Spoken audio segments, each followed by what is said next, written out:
Vera Zassuliti. Afirmou Dostoiévski, não me lembro onde, que a realidade é mais fantástica do que tudo o que a nossa inteligência pode fantasiar.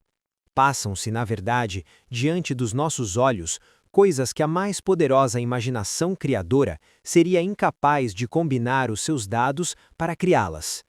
Esse caso de Vera Zassuliti, cujo retumbante processo fez estremecer a Europa em 1878, é um deles. Tudo nele é estranho e convém ser ele lembrado agora, quando a Revolução Russa abala, não unicamente os tronos, mas os fundamentos da nossa vil e ávida sociedade burguesa. Não posso negar a grande simpatia que me merece um tal movimento. Não posso esconder o desejo que tenho de ver um semelhante aqui, de modo a acabar com essa chusma de tiranos burgueses, acocorados covardemente por detrás da lei, para nos matarem de fome, elevando artificialmente o preço dos gêneros e artigos de primeira necessidade, como o açúcar, a carne, o feijão, o arroz, o café, o sal, o pano, à custa de estancos, de trustes, de corners, de alívios, tráficos de homens e outras inacreditáveis espécies de assaltos à economia de toda uma população miserável, que já não tem por si nem os ministros do Evangelho, pois os padres, freiras e irmãs de caridade, todo o clero, enfim, está amarrado à causa de semelhantes opressores e os apoia de todas as formas.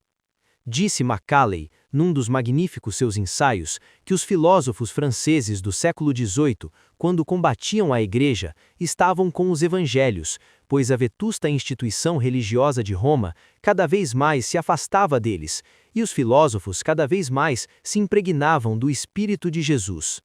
Hoje, parece que está acontecendo o mesmo com os revolucionários. Nós, porém, continuando, tal e qual a Rússia de 1878, dormimos.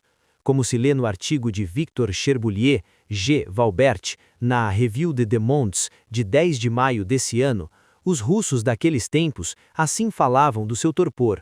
Tudo dorme, por toda a parte, na aldeia, na cidade, na télega, no trenó, de dia, de noite, assentado, de pé, o negociante, o tinone que dorme. Na sua ronda, dorme o vigilante, sob o frio da neve, sobre o ardor do sol.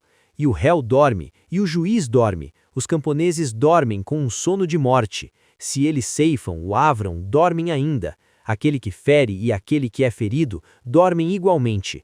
Só o botequim está acordado, com os olhos sempre abertos, e agarrando com os seus 5 dedos um garrafão de aguardente, a fronte para o Polo Norte e os pés no Cáucaso, dorme um sono eterno a nossa pátria, a nossa Santa Rússia.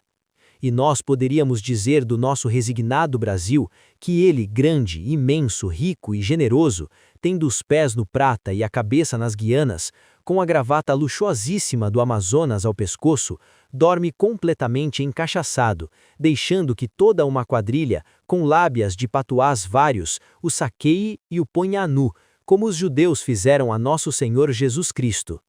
É assim o Brasil. Todos dormem e só se lembram quando interrompem um pouco o sono de apelar para o Estado pedindo tais ou quais providências, e ninguém vê que o Estado atual é o dinheiro, e o dinheiro é a burguesia que assacambra, que fomenta guerras, que eleva vencimentos para aumentar os impostos e empréstimos, de modo a drenar para suas caixas fortes todo o suor e todo o sangue do país em forma de taxa alta de preços e juros de apólices. Precisamos deixar de panaceias, a época é de medidas radicais.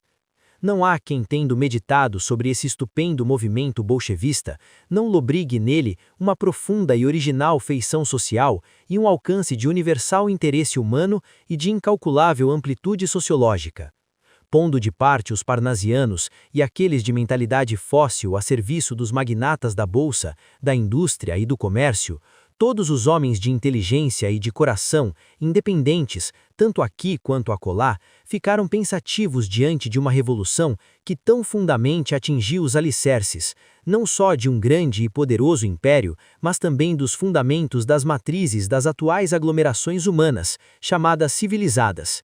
não se podia compreender com a nossa mentalidade jurídico-burguesa, feita de detritos de tantas ideias coletivas diferentes e por vezes antagônicas, que meia dúzia de doidos vagabundos e ideólogos licenciassem do pé para a mão um exército de milhões de homens e pusessem um imperador, a sua mulher e seus filhos, na Sibéria.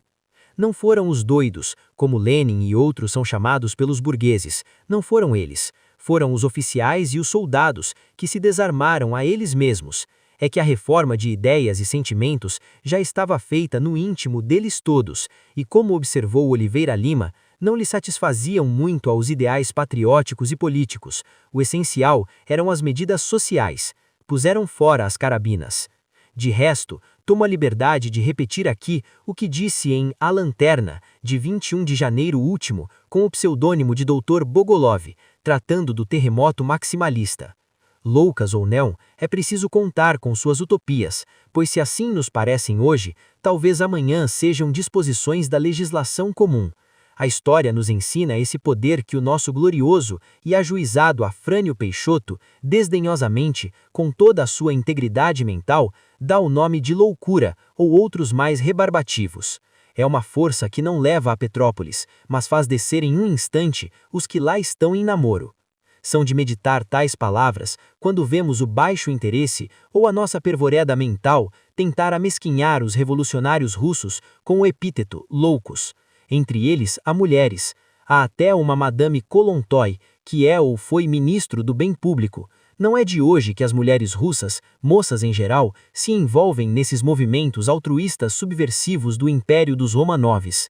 Esta Vera Zassoliti, que teve uma celebridade universal, é como um símbolo delas todas. A coimada de loucura foi verificado que nada tinha disso. De resto, essa história de loucura, como muitas outras, é simplesmente questão de sentido da contagem. Para a esquerda do zero é negativo, para a direita é positivo, mais nada. No dizer de Cherbulier, a deplorável vida que lhe haviam feito padecer os homens teria perturbado uma razão menos sólida que a sua. Com 17 anos, apenas acaba de terminar a sua educação em um pensionato de Moscou, encontra-se com o revolucionário Nechayev, e por ter se encontrado com Nechayev, passa 2 anos nas casamatas de uma fortaleza, sem que pudesse saber do que era acusada. Não via pessoa alguma, não recebia visitas dos pais ou parentes. Os únicos rostos humanos que viu durante esse largo prazo de tempo, mais largo ainda por não lhe darem tarefa alguma, foram o do guarda encarregado de lhe dar comida e o de sentinela que lhe perguntava, todo dia, através das grades, como vai a senhora? Os seus 20 anos, ela os viu passar assim, sepultados na escuridão de uma masmorra, quando eles lhe pediam sol, luz, alegria, brinquedos, namoros, amor. Solta foi só em aparência, pois por toda parte a perseguia a polícia, a terrível polícia russa. Sois livre, diziam, mas todos os sábados tendes de ir à presença do comissário. Foi assim a sua mocidade, não enlouqueceu, mas a sua alma, como quer Cherbulier, foi invadida por essa tristeza russa que tem a imensidade e o silêncio das estepes, e de todas as tristezas humanas é a mais triste. Um certo dia, o general Trepov, ministro ou prefeito ou chefe de polícia de São Petersburgo, vai visitar na prisão os presos políticos. Entre estes, havia um certo Bogolubov, que se anima a falar ao inquisidor do estado de gorro de prisioneiro à cabeça. Por causa disto, Trepov manda dar-lhe uma surra de varas, e o detento é vergastado sem piedade. Vera, uma espécie de Mariana das Terres Vierges, de Turgenev, revolta-se ao ter notícia do fato. Ela, no parecer do autor do artigo que estou resumindo, ela não era desgraçada por sua própria desgraça, sofria por todos os oprimidos, por todos os deserdados, ou antes ela não sofria, ela se indignava, se revoltava. Vera ficava irritada ao mesmo tempo contra a sua impotência e contra a felicidade dessa gente por aí, calma, gorda e saciada, apesar de saber que milhões de pessoas gemiam e eram perseguidas de todos os modos. Movida por esses sentimentos, ela, que nunca vira Bogolubov tão ferozmente injuriado e rebaixado de sua condição de homem, jura vingar a ofensa e o suplício que lhe infligiram. Arma-se, procura Trepov e mata-o, descarregando sobre ele todo o revólver que levava. foi a júri, confessou que obrara com todo discernimento, com premeditação, de emboscada, etc., etc., e é absolvida. O resto não nos interessa. O que nos interessa é o caráter dessa mulher, é a sua abnegação, é o seu sacrifício em prol do sofrimento de outrem que ela absolutamente não conhecia. Não trepidou ela em cobrir-se com o opróbrio de um assassinato, de arriscar-se ao cárcere do cujas dores tinha experiência pessoal, de jogar até a cabeça para mostrar que era solidária com a desgraça, com a angústia, com a dor de um semelhante. Há um epitáfio de um navegante grego antigo, encomendado por ele mesmo caso morresse de naufrágio, que assim diz: o navegante que aqui jaz, diz-te, faze-te de vela. O golpe de vento que aqui nos perdeu fazia vogar ao largo toda uma flotilha de barcos alegres.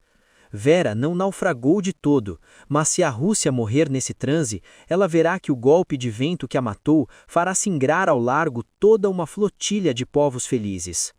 14 de julho de 1918, Brás Cubas.